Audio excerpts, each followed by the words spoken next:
Python, yield all paths from leaves to root in a tree. I want to generate all paths from every leaf to root in a tree. I'd like to do that with generators. To save memory, tree can be big. Here's my code. But it doesn't work. Why? Invoked at root, it traverses the tree from top to bottom, collecting nodes in ACC. ACC should be returned in every leaf. Is_leaf is true if self.children is empty.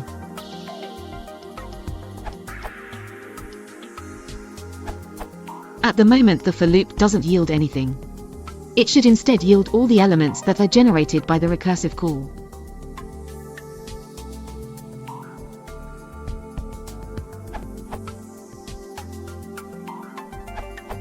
This code only yields leaves that are immediate children of the root. The other ones get visited, they yield to the upper function, but the upper function does nothing with them. What you need is to yield them from the lower function to the upper one.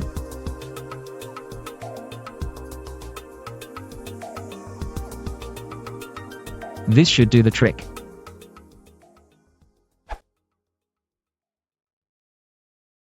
If you want to support the channel, please consider liking and subscribing.